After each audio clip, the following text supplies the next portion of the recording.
औज़ुबिल्लाहिमिनश्शैतानिर्रजीम बिस्मिल्लाहिर्रहमानिर्रहीम। अस्सलाम स्टूडेंट्स, उम्मीद है बेटा आप सब खैरियत से होंगे और अपनी ज़िंदगी को खुश और अंदाज से गुजार रहे होंगे। स्टूडेंट्स, आज के लेक्चर की अगर हम बात करें तो आज के लेक्चर में हम एक न्यू चैप्टर स्टार्ट करने जा रहे हैं जो हमारे पास है कंडीशनल लॉजिक का। ये आपकी बुक का चैप्टर नंबर 3 है। तो आज के लेक्चर में जस्ट हम इस चैप्टर का इंट्रोडक्शन देखेंगे कि इस चैप्टर के अंदर मेन टॉपिक्स कौन से हैं, मेन आर्टिकल्स कौन से हैं।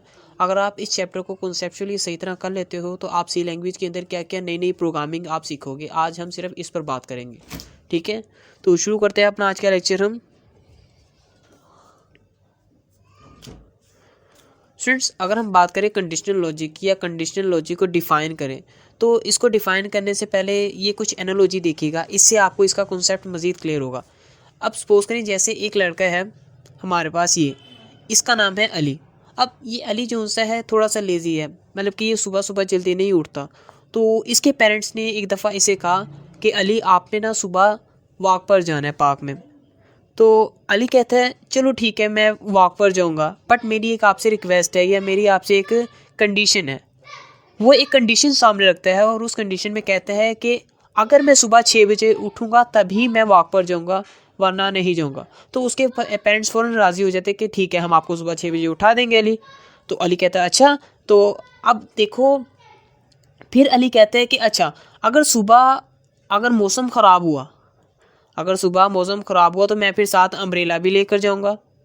अब अली ने क्या किया, पहले कंडीशन लगाई, फिर कंडीशन के बाद एक और कंडीशन लगा दी। अगर सिंपल सी बात करें, ये तो था एक प्रैक्टिकल लाइफ से रिलेटेड कोई एक छोटा सा काम है, छोटी सी कंडीशन। आप प्रोग्रामिंग के अंदर भी कंडीशंस लगा सकते हो। आपने प्रीवियस चैप्टर में जो प्रोग्रामिंग की उनमें किसी में कंडीशंस नहीं लगी हुई थी, लेकिन अब जो सीखेंगे आप प्रोग्रामिंग इस चैप्टर 3 के अंदर, इसमें आप कंडीशंस लगा सकेंगे प्रोग्राम के अंदर। एक और ज़रा एनालॉजी समझिएगा। एक है स्टूडेंट्स, इसका नाम है सारा। अब ये बहुत ही इंटेलिजेंट स्टूडेंट है। अब ये अपने पेरेंट्स से रिक्वेस्ट करती है कि आप मुझे गिफ्ट दें।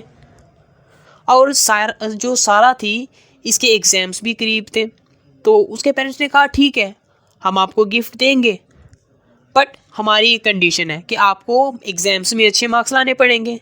कि अगर आपके मार्क्स एग्ज़ाम के अंदर अच्छे आ जाते हैं तो हम आपको गिफ्ट देंगे, लेकिन अगर आपके एग्ज़ाम्स में मार्क्स अगर सही नहीं आते तो फिर हम आपको गिफ्ट नहीं देंगे। सारा राज़ी हो जाती है क्योंकि वो इंटेलिजेंट स्टूडेंट है, उसने तो मार्क्स ले लेने हैं। लेकिन आप गौर करो ज़रा, यहाँ पर भी हमारी प्रोग्रामिंग लग रही है इस कंडीशन में। इनके पेरेंट्स ने यहाँ पर कंडीशन क्या लगाई कि मार्क्स अच्छे हों। अगर मार्क्स अच्छे होंगे तो गिफ्ट मिलेगा, मतलब कि ये वाली स्टेटमेंट चलेगी। अगर मार्क्स अच्छे नहीं होंगे तो फिर ये स्टेटमेंट नहीं चलेगी, बल्कि अल्टरनेटिवली ये फॉल्स की स्टेटमेंट चल जाएगी, कंडीशन फॉल्स हो जाएगी। मतलब कंडीशन ट्रू होने की सूरत में ये वाली कंडीशन, ये वाली स्टेटमेंट चलनी है, और फॉल्स होने की सूरत में ये स्टेटमेंट चलेगी। तो यही कंडीशनल लॉजिक होगा प्रोग्राम के अंदर। अगर हम इसको डिफ़ाइन करें डेफिनेशन के तौर पर, तो देखिएगा ज़रा, आप कंडीशनल लॉजिक को इस तरह डिफ़ाइन कर सकते हो, if the condition is not true, कि अगर कंडीशन ट्रू ना हो, then we perform some specific task, तो हम कोई मखसूस काम करते हैं। This is called conditional logic, इसी को आप कंडीशनल लॉजिक कहते हो। अब देखो, जैसे अगर सपोज करो उसके मार्क्स अच्छे नहीं आते तो फिर ऑटोमेटिकली फॉल्स की स्टेटमेंट चल जानी थी। इसी को आप सी लैंग्वेज में कहते हो कंडीशनल लॉजिक प्रोग्राम के अंदर, ठीक है। अब ये तो था चैप्टर का नाम। अब इस चैप्टर में कुछ मेन टॉपिक्स आ जाते हैं यूनिट नंबर 3 के अंदर। फर्स्ट ऑफ ऑल आप देखेंगे कि कंडीशनल स्टेटमेंट क्या होती हैं, कंडीशनल स्टेटमेंट के बारे में पढ़ेंगे, और मज़ीद कुछ छोटी छोटी स्टेटमेंट्स भी आएंगी, उनकी डेफिनेशंस को देखेंगे। फिर इससे नेक्स्ट जो टॉपिक आपके पास होगा वो होगा सिलेक्शन स्टेटमेंट। सिलेक्शन स्टेटमेंट क्या होती है सी लैंग्वेज के अंदर, ठीक है। सिलेक्शन स्टेटमेंट का सी लैंग्वेज में इस्तेमाल क्यों किया जाता है इसको आप देखेंगे। और सिलेक्शन स्टेटमेंट में कुछ स्टेटमेंट आएंगी, आप देखेंगे कि इफ़ स्टेटमेंट क्या होती है, इफ़ स्टेटमेंट का इस्तेमाल सी लैंग्वेज में क्यों किया जाता है, किस तरह किया जाता है, इस पर आप प्रोग्राम्स करेंगे। फिर आप देखेंगे सिलेक्शन स्टेटमेंट की ही एक टॉपिक में कि इफ़ एल्स स्टेटमेंट क्या होती है, सी लैंग्वेज के अंदर इफ़ एल्स स्टेटमेंट का इस्तेमाल किस तरह किया जाता है और क्यों किया जाता है। फिर एक और टॉपिक आ जाता है इफ़ एल्स स्टेटमेंट के अंदर ही होता है, वो है आपके पास नेस्टेड इफ़ एल्स स्टेटमेंट का।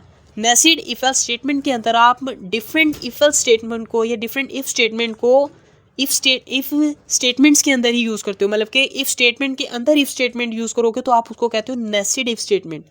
आप ये चीज़ सीखेंगे, मतलब कि इन तीनों स्टेटमेंट्स को सीखने के बाद फिर आप इन तीनों स्टेटमेंट्स को देखते हुए मोस्टली प्रॉब्लम सॉल्व करेंगे जो प्रैक्टिकल लाइफ से रिलेटेड होंगी।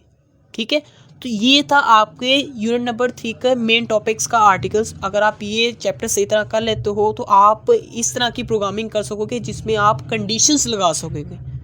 ठीक है, तो स्टूडेंट्स हमारा जो इंट्रोडक्शन था फर्स्ट चैप्टर का यहाँ पर कंप्लीट होता है।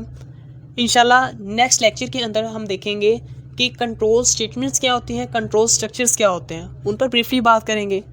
तो kindly subscribe, like and share this lecture and always keep smiling.